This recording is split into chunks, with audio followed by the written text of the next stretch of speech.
Halo semuanya, pada kesempatan kali ini kami akan memperkenalkan sebuah senjata tradisional yang sangat berjasa bagi kemerdekaan bangsa Indonesia. Ada yang tahu senjatanya apa?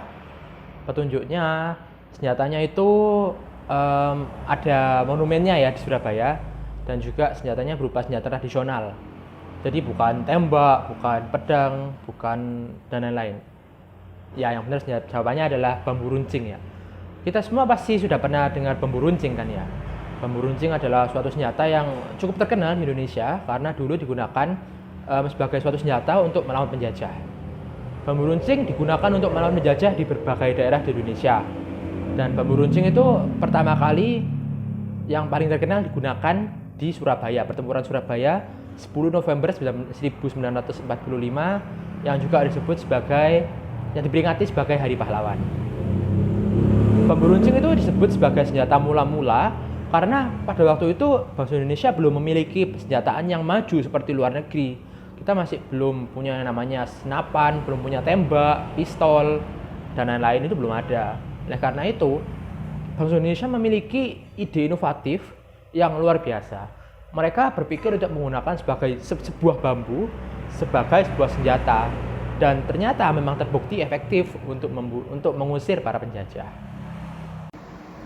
Meskipun terdengar cukup aneh, bambu runcing ini terkenal sangat menakutkan bagi para penjajah.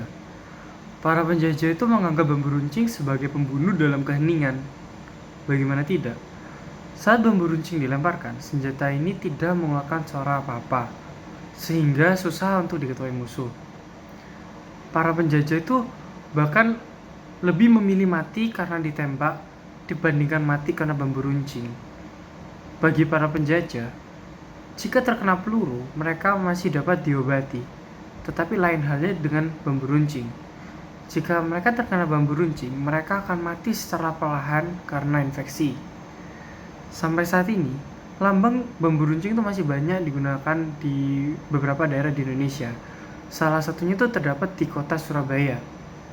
Lambang bambu runcing ini sendiri memiliki makna keberanian dan juga pengorbanan dalam meraih kemerdekaan.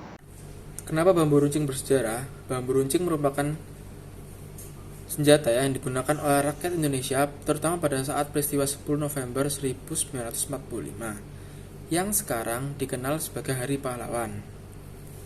Pada perang tanggal 10 November 1945, para pemuda Surabaya menggunakan senjata bambu runcing untuk melawan Belanda dan sekutu.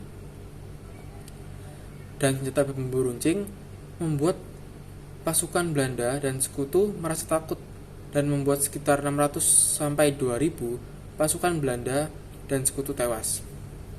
Jadi, bambu runcing merupakan senjata bersejarah karena bambu runcing adalah senjata yang digunakan para pahlawan Surabaya dalam peperangan untuk mempertahankan kemerdekaan Indonesia. Pencetus bambu runcing yang pertama adalah Kiai Supci Parakan. Kiai Supci lahir di Parakan, Temanggung, Jawa Tengah sekitar tahun 1850. Beliau berprofesi sebagai seorang ulama.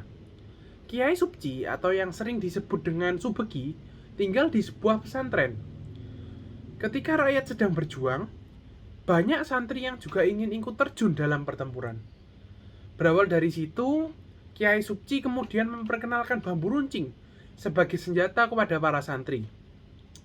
Para santri dan rakyat yang akan berjuang terlebih dahulu akan diajarkan cara untuk membuat bambu runcing tersebut.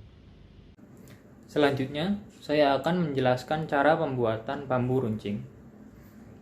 Bambu yang digunakan adalah bambu yang setengah kering atau bambu yang masih basah. Panjang bambu yang digunakan adalah 170 cm untuk anak-anak dan 2 meter untuk dewasa. Langkah yang pertama yaitu meruncingkan salah satu ujung bambu dengan sudut 20 derajat menggunakan pisau. Lalu, ujung bambu yang runcing dibakar di atas api kecil hingga kulit bambu agak hitam. Setelah dibakar, ujung bambu yang runcing digosok dengan minyak dari tumbuh-tumbuhan agar ujung bambu lebih kuat. Demikian adalah cara pembuatan bambu runcing.